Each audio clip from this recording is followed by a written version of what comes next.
दिवाली से पहले एक बार फिर से देश के कई राज्यों में कोरोना के मामलों में बढ़ोतरी देखने को मिल रही है। महाराष्ट्र में एमएनएस प्रमुख राज ठाकरे कोरोना पॉजिटिव पाए गए हैं। उनकी मां और बहन भी कोरोना के चपेट में आ गए हैं। बताया जा रहा है कि पहले राज ठाकरे की मां कोरोना का शिकार हुई थी, उसके बाद ही घर के अंदर दूसरे सदस्यों का टेस्ट करवाया गया। अब परिवार के 3 सदस्य कोरोना पॉजिटिव निकल गए हैं। हालांकि जानकारी के मुताबिक राज ठाकरे और उनकी मां को कोरोना के हल्के लक्षण हैं और उनकी स्थिति स्थिर बनी हुई है। राज ठाकरे होम क्वारंटीन में हैं। कोरोना संक्रमित होने के बाद सभी मीटिंग को पोस्टपोन कर दिया गया है। राज ठाकरे कोरोना वैक्सीन के दोनों डोज ले चुके थे।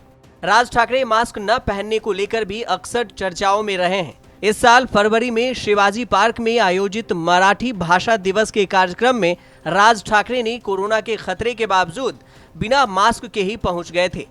जब पत्रकारों ने उनसे इस बारे में सवाल पूछा था तो उन्होंने कहा था कि मैं मास्क नहीं पहनता। इससे पहले सितंबर 2020 में मास्क नहीं पहनने पर उन पर 1000 रुपए का जुर्माना भी लगाया गया था। वैसे पूरे महाराष्ट्र की कोरोना स्थिति की बात करें तो अब स्थिति कंट्रोल में नजर आ रही है। राज्य में पिछले 24 घंटे में कोरोना के 1632 नए मामले सामने आए हैं। वहीं 40 लोगों ने अपनी जान गंवाई है। वैसे राज्य के लिए राहत की बात यह भी है कि अब एक्टिव मरीजों की संख्या तो कम हो ही रही है, इसके अलावा ठीक होने वालों की संख्या में भी इजाफा हुआ है। इसी वजह से अब रिकवरी रेट 97.46% पहुंच चुका है। लेकिन त्योहारी मौसम होने के कारण कोरोना के मामले बढ़ने के भी आसार हैं। तो वहीं दिवाली से पहले कोरोना के हालात पर दूसरे राज्य की बात करें तो फेस्टिव सीजन में देश के कुछ राज्यों में फिर से कोरोना संक्रमण बढ़ने लगा है। बंगाल के साथ साथ देश के कम से कम 3 राज्यों में पिछले सप्ताह दुर्गा पूजा, दशहरा के बाद कोरोना संक्रमण के मामले बढ़े हैं। हालांकि देश में कोरोना संक्रमितों की कुल संख्या में अब तक बढ़ोतरी नहीं हुई है। बंगाल में कोरोना संक्रमण के 974 नए मामले सामने आए हैं।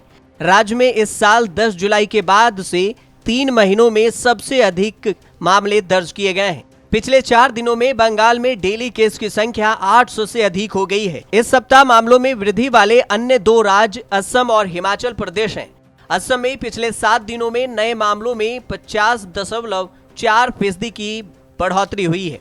पिछले 7 दिनों में 1454 की तुलना में इस दौरान राज्य में 2187 नए संक्रमित मरीजों की संख्या दर्ज की गई है। हिमाचल प्रदेश में 7 दिनों में 38.4% की वृद्धि देखी गई है। राज्य में पिछले 7 दिनों में 1265 मामले दर्ज किए गए हैं। वहीं देश भर में पिछले 24 घंटे में कोरोना के कुल 16,326 नए मामले सामने आए। देश में अब तक कुल कोविड संक्रमितों की संख्या बढ़कर 3,41,00,000 से अधिक हो गई है। पिछले 24 घंटों में देश भर में कुल 666 लोगों की कोविड से मौत हुई है। अब तक देश में कुल 4,53,000 से ज्यादा लोगों की कोरोना से मौत हो चुकी है।